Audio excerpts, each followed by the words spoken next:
Many of you know that I'm going into silence next month in August, and for an indefinite period of time. And it's funny because in the past when I've done talks in silence, it's amazing how if I walk up and all I have to do is bring the mic up because they know I'm not going to speak, I bring the mic up and they all go quiet, even though I'm not going to say anything into it. So, we're going to be talking about love today, connection, relationships. The format is going to be one where I'm going to share a little bit first and kind of set the stage, give us a framework to work with. And then from there, I invite you to ask questions, to bring forward your own personal accounts, your inquiries, and we'll go deeper from there. For those of you who were here yesterday, actually before I start, I'll start the same way I did yesterday. How many of you know me personally? I'll ask a different question. How many of you got a hug from me when you came in, or maybe yesterday, or another time in the recent? So, now let me ask again, how many of you know me personally? That should be all the hands that had the hug, which is everybody. I always like to start by making sure you realize that we have no separation here. That whether you think you know me or don't know me, if you know the person next to you, you don't know the person next to you, you do.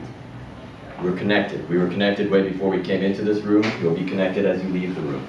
And you're definitely connected as you are in the room.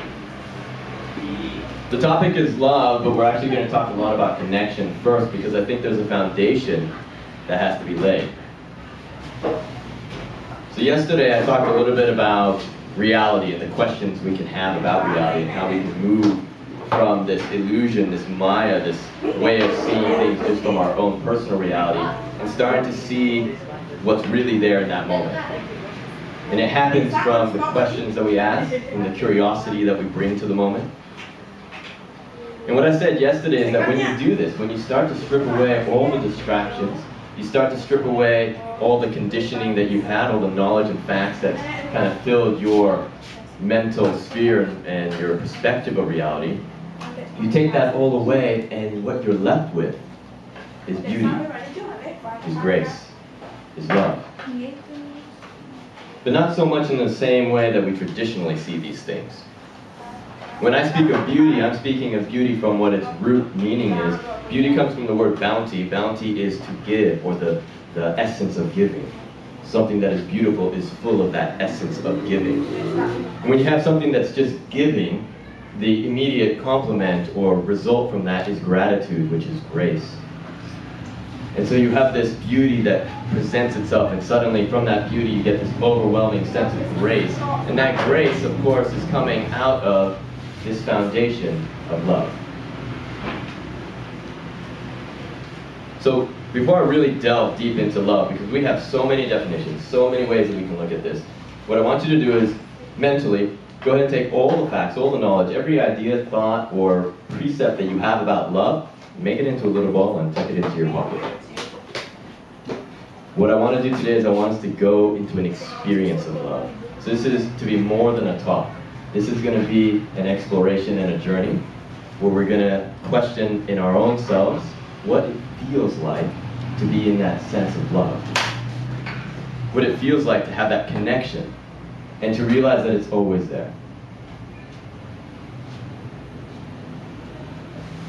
You know what's cool about being a spiritual lecturer or teacher? You can pause for long moments and everybody's just like, yeah. While I'm up here going, what was you going to say? Alright, so love. We have so many different types of love. There's, if you just look at the Greek system and how they look at love, there's eros, which is erotic love. There's philos, which is admiration. It's the kind of love you'd have for a parent. And then you have agape, which is unconditional love. It's this love that, you know, you see the Hare Krishnas walking around with, just beaming with that radiance. That's this unconditional, I almost want to say hippie love, that sometimes we embody without knowing it, and other times we express without feeling it. So, again, today, our journey, our intention today is to feel what that is, and it's going to be whatever you feel. My truth of love is just going to be my own. It's from my own experience.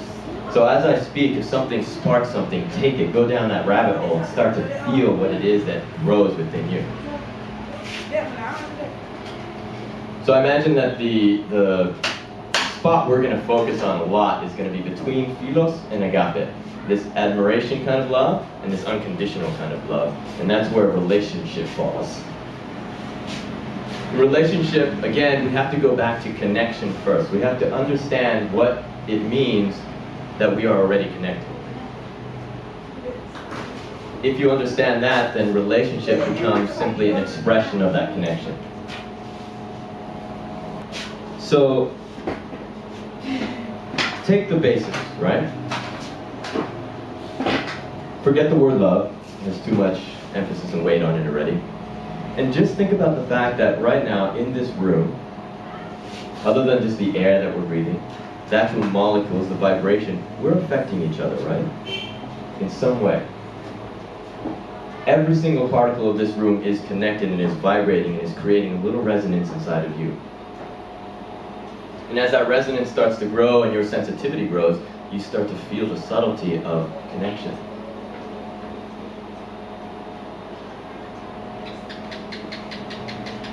When we define it as love, it's often because it resonates inside of us at a certain point, a certain frequency, something that says, oh, I feel alive.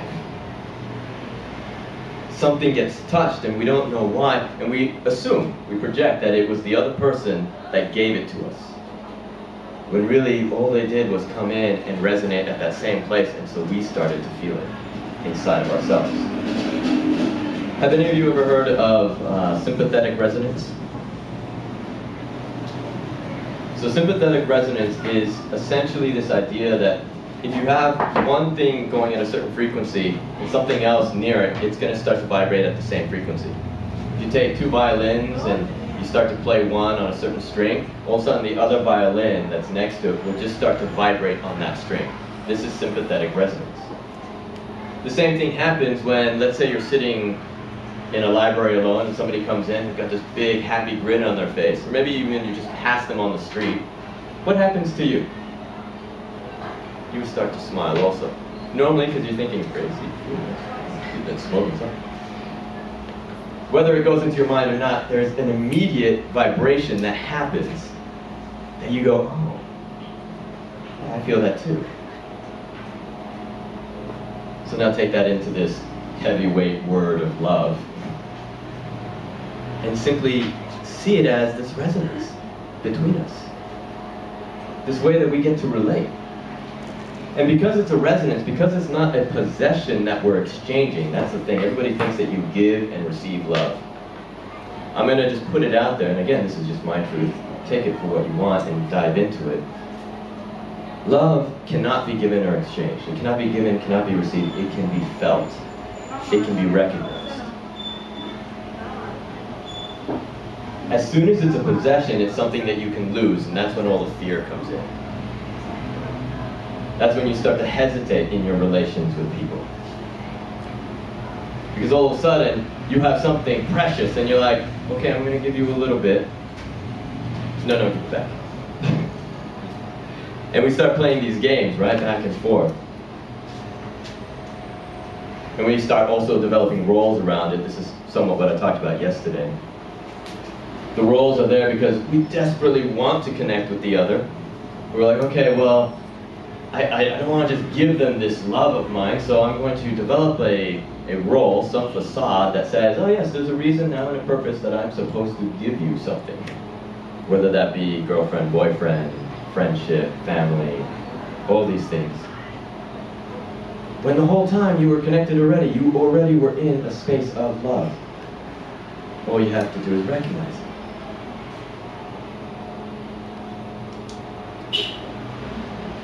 At the same time, to recognize love, you have to see the expressions. There are these things that pop up, they bubble up when we are in love, or when we're feeling that, or when that resonance is alive in us.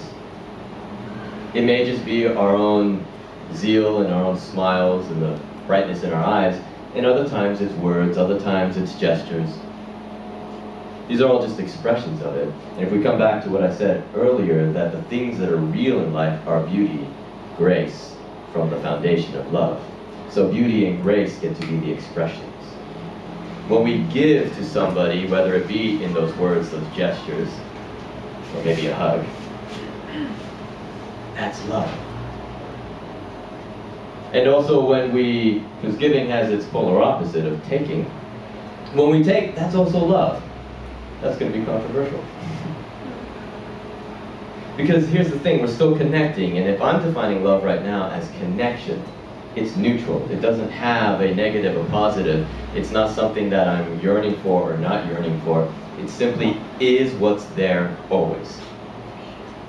And sometimes that's in a taking fashion, sometimes that's in a giving fashion. Either way, there's connection. If you recognize that, then nobody can hurt you.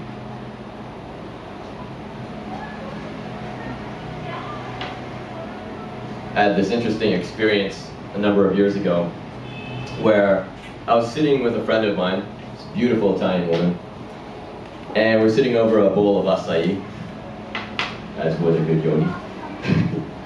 And as we were sitting there, I looked at her and I just thought, God, she is beautiful. And then the very next thought came into my mind, because she was actually talking to me about her boyfriend and all this trouble she was having with him, and he's over in Italy and she was in San Diego. I'm like, oh, I can't tell her though. It's not my role. That's her boyfriend. He's supposed to say that, not me. But it was there. I was like, she could use this right now. And then something clicked, and what happened was I realized, well, why not? What is this stupid role that I'm limiting myself with when the expression, the love, is bubbling up and just wants to be shared? We create these roles, like I said, and they limit us. They actually take us into this place where it chooses who we can actually share our love with. And it gives us a mistaken idea that who we share our love with is supposed to share it back with us. The moment you're sharing love, the expressions of love, with the intention of getting it back, whether you're consciously doing it or unconsciously doing it, you're actually limiting what connection is there, because you're putting an expectation in between. I know you guys have done it, I've done it too. And so as I was sitting here with this friend of mine, I finally just looked up and I said, do you know how beautiful you are?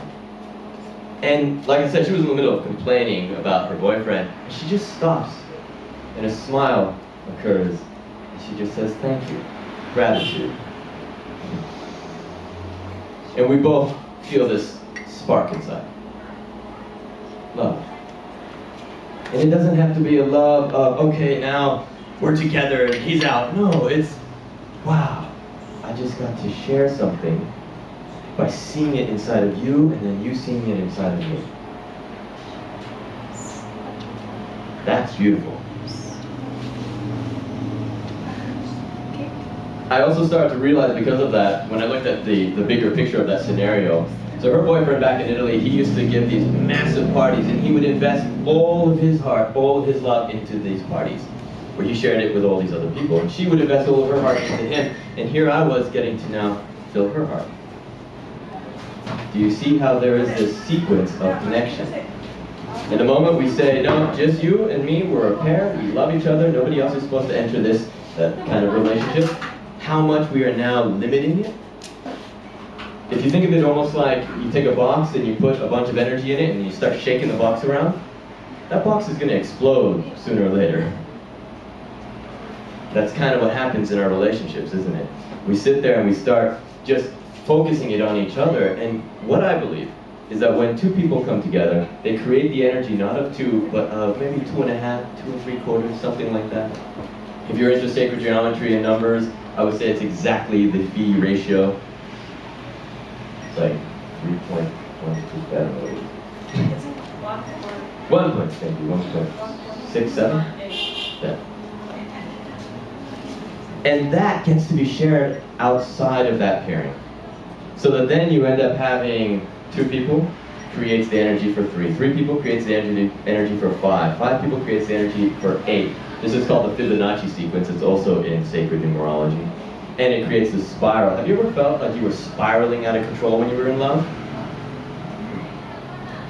It's natural, as long as we don't limit it.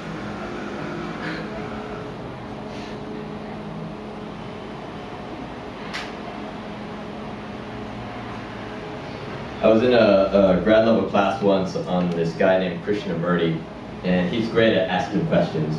And he was talking about love. And so the professor was trying to get across what love was. And he was defining it in the way that we do in the world. We try to define it by our experiences, by our words and our definitions. And nobody was getting it. And this one girl was actually getting very frustrated. And so finally, what he did, it was brilliant. He let somebody else try to answer the question, and then he responded as if he didn't understand what she was saying. And he kept kind of pointing out that this girl who really wanted to get it, that she wasn't getting it. And all of a sudden there was like 5 or 6 people in the classroom going, no, she means this. She's trying to say this, and it's not what you're getting. No, it's this. And everybody wanted to jump in to help her. That's love. Because we immediately feel the resonance of, oh, that person is actually me also. There's a connection here. I'm feeling a strain. I want to resonate louder. And we start to have this connection automatically.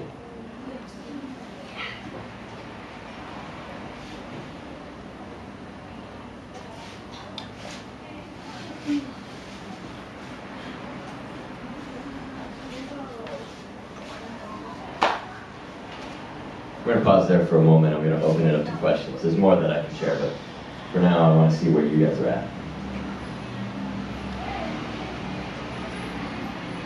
So why are we afraid of sharing this so often? I would say that the reason that we fear sharing our love is because we still see it as a possession, as something sacred that if we give it, then we have to later on find a way to take it back or get it back, whether from that same person or from something else. When really all we're doing is we're sharing a resonance and a recognition. If you imagine it kind of like, you know those sand timers? You flip it over, and it runs from one to the other. Take that, now add another segment to it so that there's 3 segments. You're the one in the middle.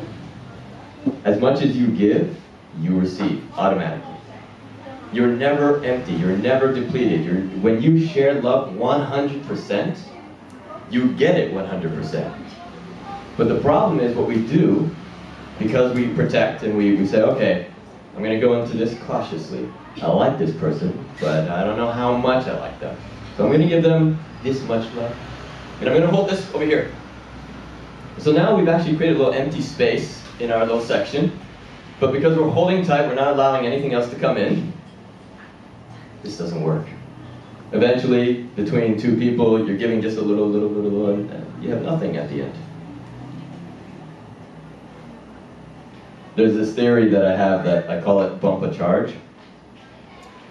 If you look at electrons will come along, they vibrate, and then they, maybe not electrons, but just molecules and atoms in general. They'll come along and they hit another molecule, and then that one starts vibrating, and then the next one vibrates, and it just continues on. It's the same way that you're hearing me right now. My voice is causing vibration here, it goes to your eardrums. So this bump a charge means that if you look at that electric current that goes through, it doesn't only give 30%, 20%, 80%, it gives 100%. Otherwise, as I'm speaking here, what reaches your ears would be, but what you're hearing is the full extent of what I'm saying, especially amplified. So do you get that? This idea of 100% continues on all the way. And if you now take that into relationship of people, of humans, if you go to somebody and let's say, whether it's somebody you like, a friend, or even somebody you don't like, and you give them 100%, don't hold anything back, take notice of what will happen. Almost immediately, if not instantly, you will feel just the elation. Remember yesterday I talked about, those of you who were here yesterday, I talked about emptiness, and I said that emptiness isn't actually empty, that it's filled with potential. Take that now and look at it in that sense that when I give 100% love, 100% connection, I've emptied my cup fully so that I can receive fully again. If I don't empty my cup up fully, and I only give maybe half, well then I can only receive half. And because I kind of forget that I kept half, because that's hoarded away in some bank somewhere, I'm like, no, I don't touch that. It's kind of like the banking system. We put it in the bank, we're like, I don't do that, just anything in cash is what I really have. And so then we get 50% back, and we go, oh my god, I only have 50%. That's actually a really good tie-in with money, because I've seen this happen a lot, where people will be freaking out. They're like, I have no money, I don't know how I'm going to survive. I'm like, well, do you have anything in the back? Well, yeah, I've got like 10,000 in the bank, but I can't use that. I have nothing. We do the same thing with love. The same thing with our hearts. We sit there and we think that our heart is empty because we've been hoarding away certain parts, hiding it in little sections there. And then the only part that we're recognizing is the one that we're exchanging back and forth. And that one's dwindling away. Because the other people are doing the same thing as we are. They're only giving us like 20%. And we're taking that and we're like, okay, of this 20%, I'm going to give 10%. And then they only give 5%, and then it's gone. So what happens if you just give 100%? Just allow yourself that freedom of realizing and trusting that, you know what, when I do that, it's because I'm already connected to this person. I'm not losing anything because I'm not actually giving them something. I'm recognizing something in them. I'm seeing within them this beauty, this grace. Yeah. I hear what you're saying. I wanted to ask your opinion on, to go with the bank vault analogy. We have doors of protection. Wait, hear you. Louder, louder. We have doors of protection. Thank you. And from my experience, certainly for myself and quite a few people I've spoken to, we've forgotten what the combination is for those doors. We've forgotten there even are doors. And so what would you say about getting past those doors? Because it's one thing to want to give 100%, and it's another thing to actually live that reality and get past all the stuff that's going on. To respond to that, I'll share a story. When I was in college, I started teaching this class on spiritual philosophy, and I was having all these different people, both students and people from the community, that would come in. And this one lady came in, and she was like 82 years old, wonderful woman, but you could tell she'd had a really rough life. And as I was sharing certain things and I was giving these new perspectives, these new ways of looking at life, she's like, I'm sorry, honey, that's not how it works. I've been around.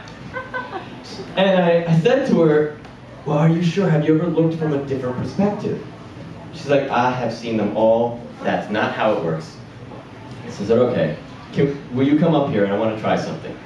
So she walked up to the front of the class, and I had a table there, and there was a box on the table, and the box was closed. And I said, okay, she was standing in front of me, and I said, I want you to put your hand inside the box, but don't touch the box. This is getting past the door, right? Put your hand inside the box, but don't touch the box. And she said, it's impossible, the box is closed, I can't. I said, okay, I'm telling you, I can guarantee there is a possibility here. You can get your hand inside this box. Just don't touch it. So she's looking at it, and she's trying to figure out, and she gives up. She goes, no, it's just not possible. And I said, well, why don't you come around to where I'm standing? So she walks around. The box is totally open on my side. It's your perspective that matters. The door is probably just a frame. All you have to do is change your position. The door is not there anymore. I call this a change in mode rather than a change in degree. When we change in degree, which is what we most often do, we push harder on the door. We jiggle the knob as much as we can. We try all sorts of different keys. We take a jackhammer to the lock, whatever we can, and we're changing degree, thinking, maybe I can break the door down. What would happen if you just changed the way you were thinking about the door? So then you read the sign that says book. Exactly. Yeah.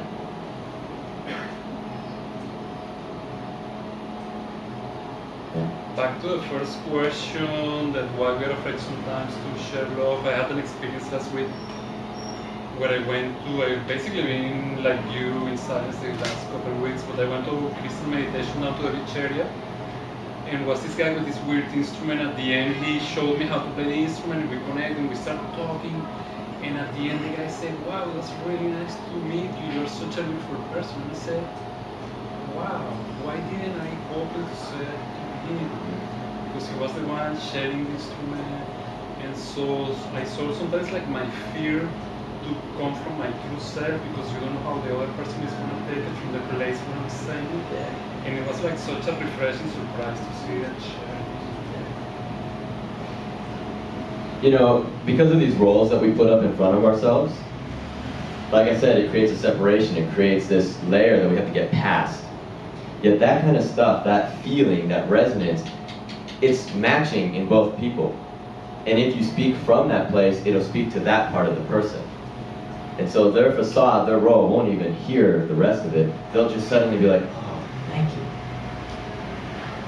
So, you know, if we can get past this idea that we're talking to the surface of somebody, which only happens if your surface is talking, which means that you're not actually connecting with love. Maybe the expressions of it, maybe the things you're looking for from love. But if you're really expressing from that deep place within yourself, that core, that essence that's just wants to connect because it already knows it is, then it's like it doesn't even have to speak. It's one of the reasons I'm going into silence, so that the words don't get in the way of the transmission. Does that answer? Not that I'm giving answers. Rodolfo, you're avoiding talking about the eros side of love, right? Because say as I'm talking about, like, you know, say as a male or female, you give your 100% of your love to a person of opposite sex that's just a friend, agape or whatever, and then the other person starts to feel eros, and then there's a confusion. Right. So where do you draw that line? How do you draw that line? And how do we give 100% of our love without people getting confused in that way? Answer. Right? You don't take responsibility for their reaction. You only be your truest, most authentic self. And they're confused, and that's their problem. Right. You don't have to take responsibility for that. But also maybe feeling the interpretation, just communicating about it and being clear that this is love from inside and not what you feel about it, maybe. I think that's very helpful to really be clear, not that things get carried further. As soon as you perceive something, just be open and honest and not fearful talking about it. Right. Yeah. Yeah, I totally agree with both of you. Yeah, that's yeah. The idea there is that you have to recognize there's 3 different levels from which you communicate. We have the mind, which is normally where we communicate from, and it's very confusing. Yeah. Then there's the body, which is communicating all the time, and that's where that eros comes from. You might be with somebody and your mind is going, yeah, no, we're just friends, and your body's like,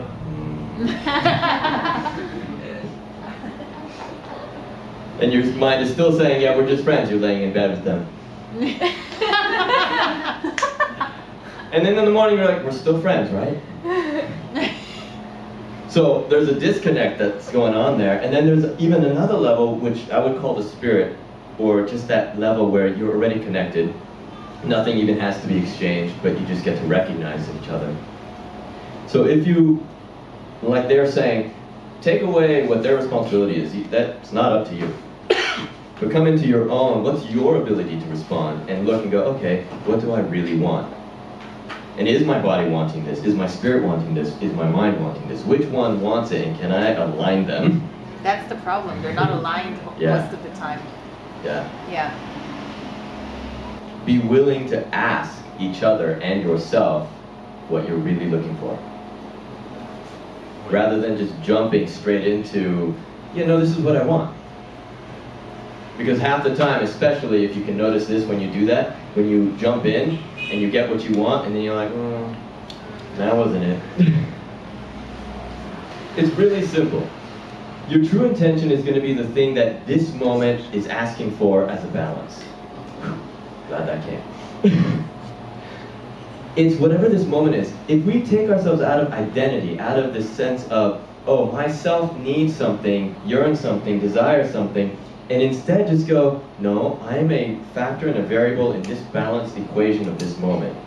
And if I can surrender, then my true intention, which is the intention of spirit, that essence, is going to come forth to balance things.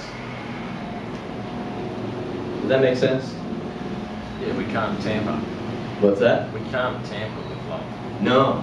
Yeah. It has to be true 100%. Yeah. Otherwise, And don't that, go there. that's exactly the point, is what I said at the very beginning. Love exists. It's there always. It's something that we can dive into that river of love and flow with it. Or we can take a little bucket full of water and walk back to the town and be like, look, that's not what it looked like over there. Because it has to be dynamic, it has to be in the moment, it has to be in that flow of connection and balance.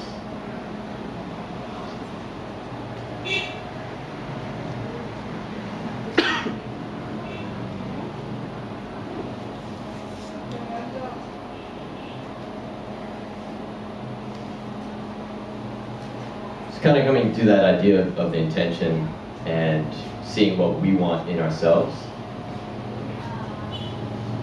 There's a 3-step process you can do, or a 3-step rule of thumb.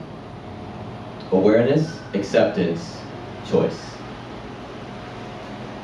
In awareness, you have to come to the present moment. Check out what's really going on. Don't dilute yourself and think, nah, we're just friends and nothing else is there, because there's normally something else there. So become present to what's really there, and then don't fight it. Don't resist it, don't judge it, just accept it. Because if you don't accept it, then there's no starting point to make your choice from. It's kind of like if you went on Amazon.com and you wanted to order, the solution to love. You're ordering your perfect partner. And you go on there and you find the perfect partner, great reviews. They also bought this. And you go ahead and you order it and it says, okay, where do we deliver it? And you're like, I don't know. Because you haven't accepted where you're at, therefore you don't have a solid foundation of saying where that's supposed to come to.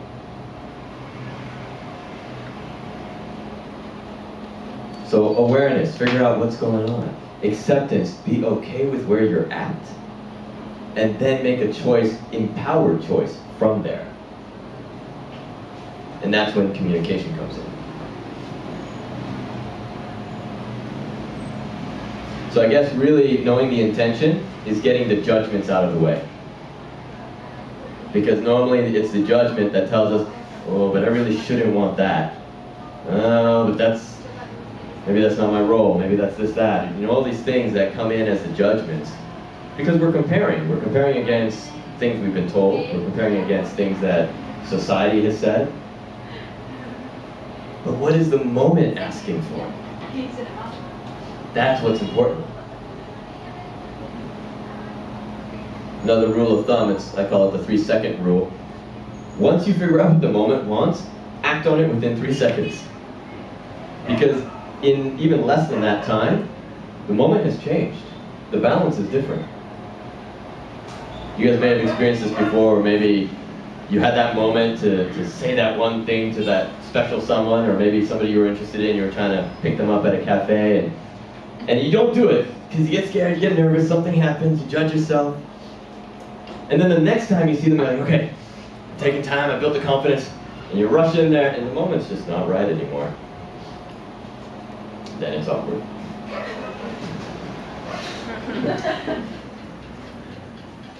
So take action. The action is also the choice. I guess that is what a choice is. Let me define that a little better. So we know what awareness is, it's being present in this moment. We know what acceptance is, it's to stop judging what's going on in the moment, both with ourselves and those around us. Choice. There's really only 2 things that you have there. Surrender or resist.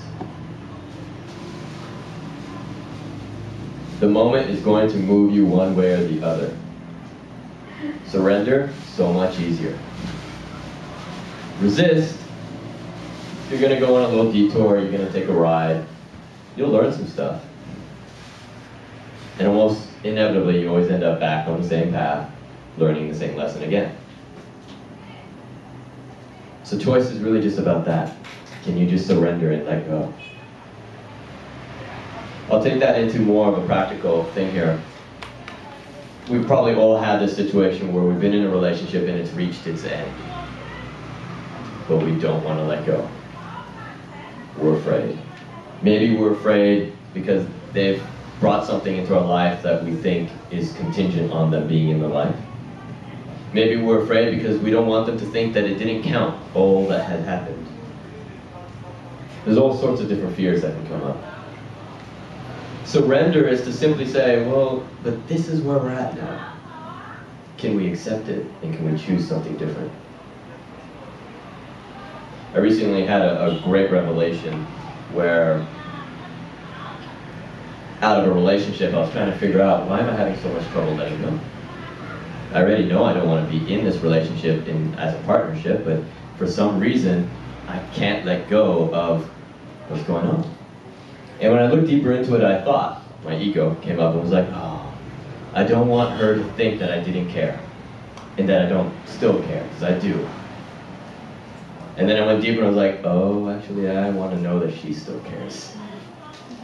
I want to know that I'm still special. I want to know that that spark, that stuff that came up inside is still there. And as soon as I got to realize that, I got to realize it is still there.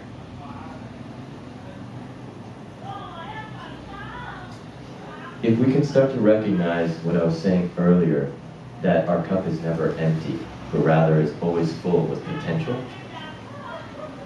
then we start losing the fear that limits us from surrendering.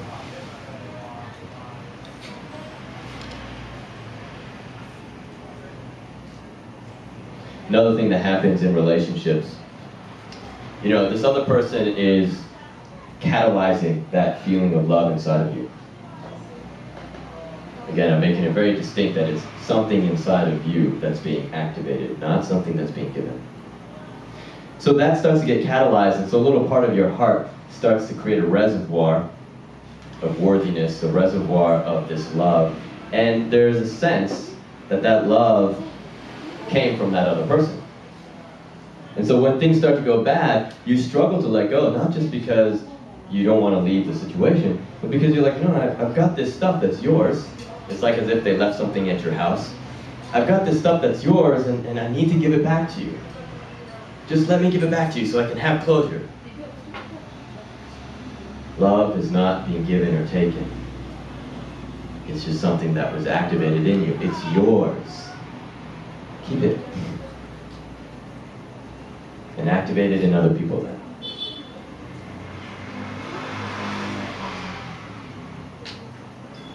Any more questions? That was a big word, closure. Oh. It gets thrown around often. The need for closure. Yeah. I think, closure is something that we say because we're just afraid to let go. And also because we think that there is permanence in the world. And there isn't. Everything, including closure, is impermanent. Often we'll say, well, you have to turn the chapter and move on. I just think of it, or close the chapter and move on. I don't think of it as closing. I think of it as turning the page. And in a good story, stuff always comes back around later on in the story. So closure is a fallacy because we're afraid of the permanence of it. Especially if there was a beautiful exchange, a beautiful resonance that happened. Take that same little hourglass thing we were doing. Now make it a full circle that has a whole bunch of segments. And it's just being spun. And so the sand is just going in, out, in, out, in, out, until it comes back to you. It's like if we were all to hold hands in this circle here. It actually may move on from you for a while. And then it comes back around because that's how energy works.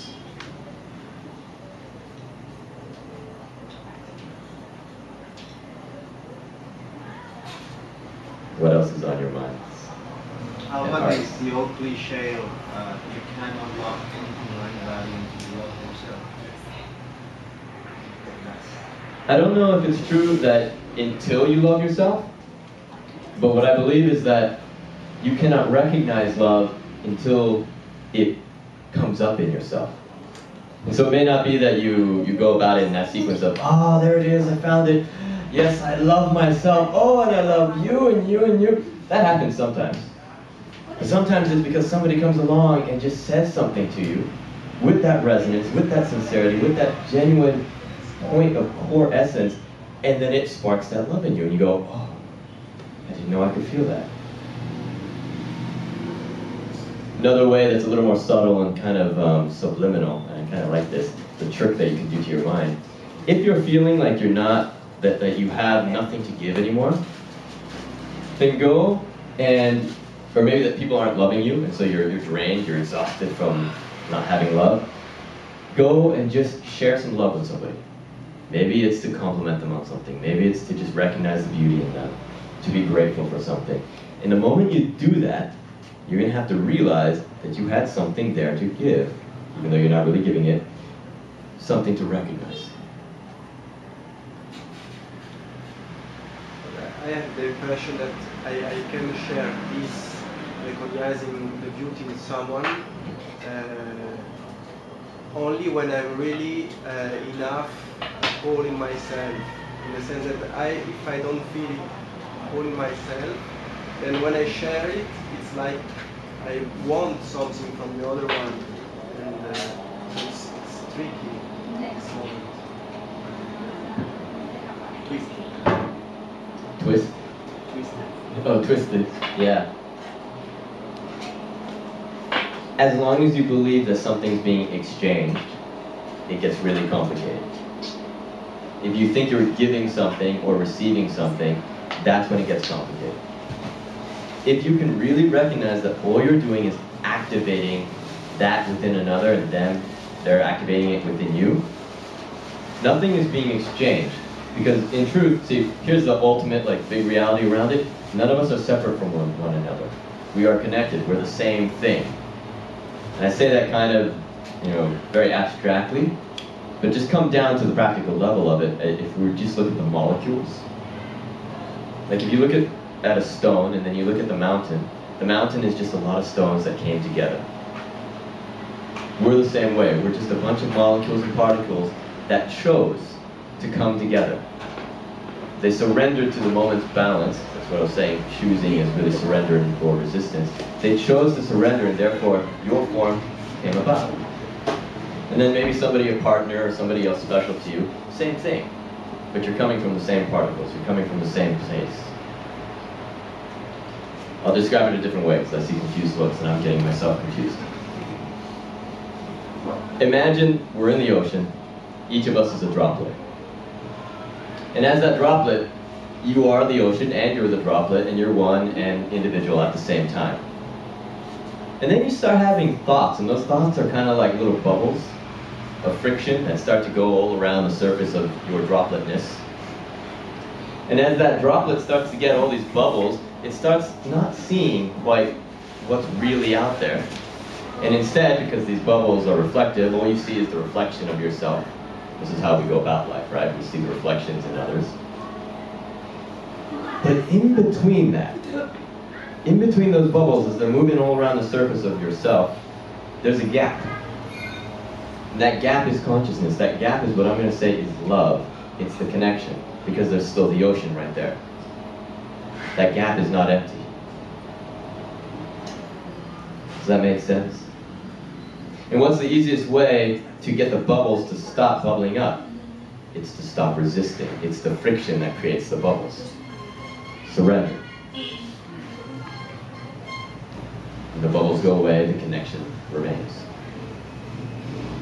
If you can see that and move from that place first, then there is nothing to fear giving, nothing to fear whether you have it to give or don't have it to give, nothing to fear whether you are allowed to receive.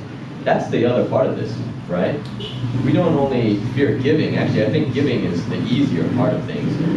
We're afraid to let somebody in.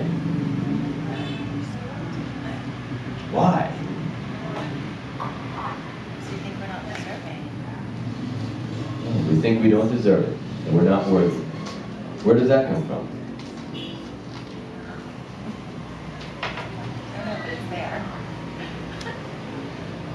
In a lot of the work that I do these healing sessions that are called Alma Flow, and it's like soul dance. And the only thing that I do in that is I hold space for people. I mix it with a little bit of body work just to get their minds and bodies out of the way. But then I just hold. And in the holding, what I'm doing is I'm giving them permission. And I think that's where the deserving and the worthiness comes in, is that we want to be given a reason why we deserve to have this, why we're worthy of this.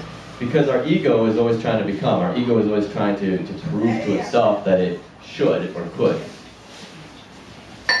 But when you just hold space and you go, yeah, I give you permission, it's okay. It softens it, and suddenly you're just like, oh, well, yeah, you're right. And it's not about deserving, it's not about even being worthy, because those are qualifications that can't be valued. You can't figure out, like everybody's going to have a different place of value for that. So throw those out the window and simply realize you have permission to receive, to give, to share, to love. John? In this perfect world that we know, is there any perfect love that you could share with us, or something that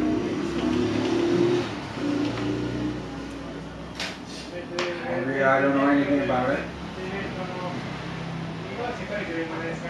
It's very easy. All right, we're gonna do a little practice. Everybody close your eyes. Take a deep breath. As you exhale, just let your shoulders drop. Take another deep breath, and as you feel that inhale go in, feel it go deep, really deep into your core, and then that exhale coming from the same place. And this time, as you inhale and you feel that seed of inspiration where the inhale and the exhale meet, I want you to take that and I want you to let it rise up in you, almost like a tree that's growing. And maybe some of the branches grab the corners of your lips, pulls them up into a smile. This is an ancient technique. And as you're practicing this, go ahead and open your eyes and start to look around. Notice how it grows. Notice how you can't wipe it away now. Notice how it multiplies. That's love. It's always there. You just have to recognize it, find it. One more question. Yes. You're just talking about, acting impulsively, like 100%, give everything 100%. Is that the same way would you do with unconditional love also? I think they relate. 100% means that you're not putting any limit, no conditions. It doesn't mean that you falsely go about it, because that's not 100%. That means your mind's involved and is telling you that you should. 100% is when you 100% surrender to what's happening. It's not about a choice of, yes, I'm going to do this as a calculated effort. I don't know, perhaps this is just my ego coming up with excuses for this, but is it not the case that if you give 100%, that you suddenly attract people around you who want to take advantage of that?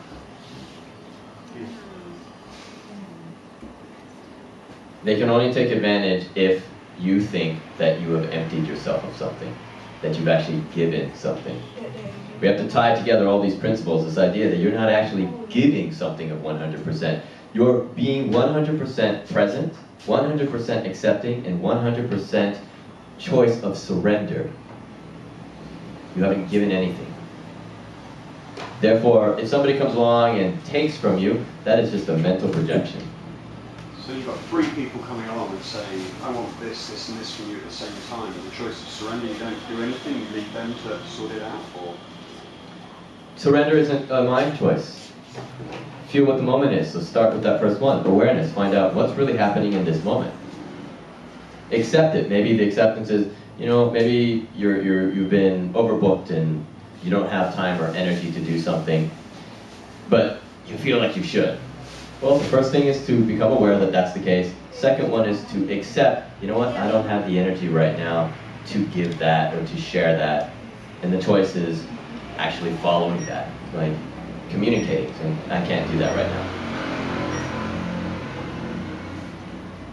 The feeling of being smothered by love, it complicates things in that if you're wanting to give love 100% and you feel that someone is giving you love 100%, but you have an unease about the love that they're giving you, what is the answer to that? It can't be to love less, but it's something else. Yeah. It comes back to what we talked about here with deserving it. Feeling that you have permission to receive the love that they're smothering you with. My housemate and I had a great conversation about this, and we were talking about how sometimes in a connection, in a relationship, one person is just madly in love and is just sharing that. And it may be that their infatuation is there, but most often it's that that's the way they express. And in loving, they feel fulfilled because they're getting to love. And what was brought up in the conversation was that the person who is receiving that, maybe they're not feeling that at that moment. They haven't recognized it in themselves. They don't feel they deserve it, or whatever reason it is. And so instead, they start looking and going, God, I wish I could love like that. And instead of receiving it and feeling this appreciation and therefore the gratitude, which the gratitude is what then gives it back,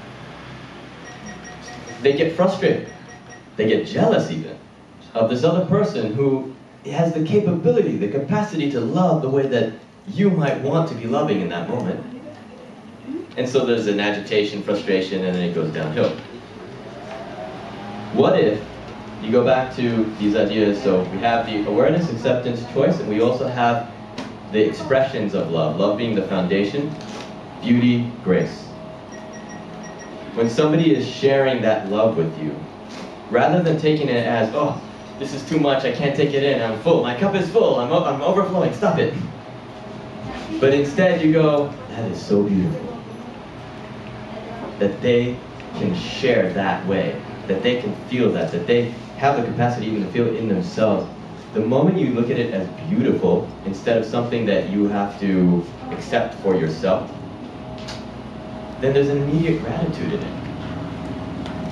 It's depersonalizing it in a certain sense. When you can do that, then immediately, automatically, naturally, gratitude comes. That gratitude shows itself in a smile and a thank you, in whatever gesture it is, and that, therefore, is also beauty, which is also another expression of love. How do you distinguish the difference between love that arises from the need for possession and genuine 100% love? It's a choice that you make as the receiver. Does that make sense to everybody? So the question was, how do you distinguish between love that's a possessive love and love that is genuine and unconditional? It has nothing to do with the one that's giving it. We cannot control the gifts that we're given, but we can control how we receive them. You said earlier, unconditional and conditional love. Is conditional love even love, or is all love unconditional? I think it depends on how we're looking at it. When I say unconditional love, it's the foundation. It's the root stage where we're playing out all these expressions. When we speak of conditional love, it just means that we took that and we took a little piece of it and we went, this is love, rather than seeing it as a whole. Similar to the river that I was saying. You can go down to the river and see love, or you can take a bucket full and think that that's love. We are sharing expressions of love, and sometimes we're fearful to show the expressions. But love itself, again, is the foundation. Fear is included in that. This is an odd thing to say that fear, even hatred, is also love. Because if we define love as a connection, then the lack of it is also It's coming from the same place. Fear is a sense of feeling that we are out of connection with somebody or with things. This is why it's an unknown. This is why we go, ugh. And yet, we wouldn't even recognize that there was something unknown unless we were actually still connected to it in some way. Like, I look at it as two sides of the same coin. But I'm not saying that love is on one side and fear is on the other side. I'm saying that how we express love is on one side and fear is on the other side, and the coin is love. It's a choice. Exactly. What I love about fear, because it is always the unknown, is that when she says embrace it, it's the same thing as step into it. And that doesn't mean step into whatever obstacle is causing you fear. Step into the unknown, and the moment you do, which means that you step into the present moment of it, because fear is always in the future, but you step into this moment, you go, okay, is it real? And then it becomes known. Oh no, that hasn't happened yet, that was in my mind. And then as soon as it's real, the fear is gone. You can continue to make steps.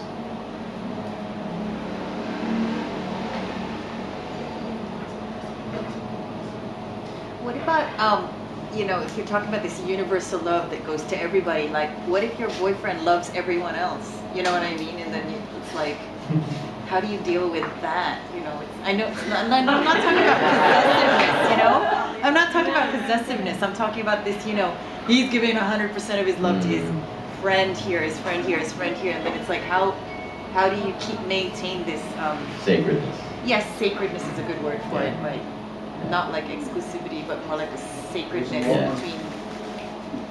There's a difference between recognizing and practicing this unconditional, universal connection and just seeing that that's always there, and therefore always giving 100%. And then making a commitment. And a commitment is when you take that partnership and you say, yeah, this is going to be sacred, and we're doing this because we want to explore something. Love is the exploration of trust, in that sense. One of my, I've published a few books, and one of my last books is called When Angels Fall. And the idea behind it, the whole premise was that, you know, we have these angels, and angels simply being messengers. And we're all messengers. We give each other messages all the time. And so these angels, they're flying high, and they see everything, and they're enjoying, and they're sharing that love all the time. And then occasionally, they see somebody, something, and they simply go, wow. And they fall in love. And the falling is that they go, I want this person to rise up as much as I am. Because they have that resonance, and they know that they see it in the other person. So it's the recognition of beauty in another person. And that takes the form of them taking their wings off and giving it to the other person. Which means now they're falling. They're falling, though, with trust that the other person or the other thing, whatever it is that they're giving that love to, is going to rise up, or something will rise up and catch them so that they can land softly. So, in that kind of a sense, when we commit, we're committing to an unknown goal. That's the beauty about commitment. Commitment, it's simply saying, yes, I don't know where we're going. Right. I hope it fits somehow. Otherwise, a leash works really well. Yeah. No, I'm just kidding. It comes to what we were talking maybe before about awareness, choice, and about the three choices. If you're aware of what you want, which is go deep with one person, you have to be sure that the other person is in the same place. Maybe the other person is not in the same place. Maybe the other person is going to polyamory, or who knows. So it's all love, but it's different kind of love. Maybe it's awareness about where the other person is. It's always back to communication, isn't it? Yeah. And being present with the person. Yeah. When it's relationship as a sacred unity, communication, trust. You can't enter a relation without both going in 100% committed to it. I did a ropes course once, and we had this really cool thing that we had to do that exemplifies this. We had 2 cables, and they went in a V shape, going from one spot, one tree, out to 2 other trees. And you would get up on these cables, one person facing the other person, and you put your hands against each other, and then you would just start walking down the line. And if you trusted, you could get all the way down to the end of the other line, and you're almost at like a full horizontal position. But if even one person starts to stick their butt out, starts to do, you know those hugs that people do this?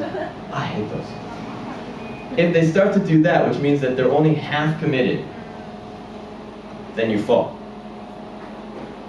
When both people agree, this is where communication comes in, that yes, we're going to both just keep giving 100%, you make it all the way to the end. And at the end doesn't mean that you live happily ever after. It means that you complete whatever the relation, the balance was for that moment. And then maybe you go your separate ways if that's what's needed. So a recap, if we see love as being this connective force, this binding force in the universe, and its expression is beauty, beauty simply being that it gives form, it gives expression, it gives a radiance and a spark within you, a resonance. And the very complement to that expression is gratitude, which is simply the overwhelming feeling of moving that same energy onward. So this is the bump of charge, right? It's given to you the recognition, and then you recognize in the other, and it just keeps moving that way.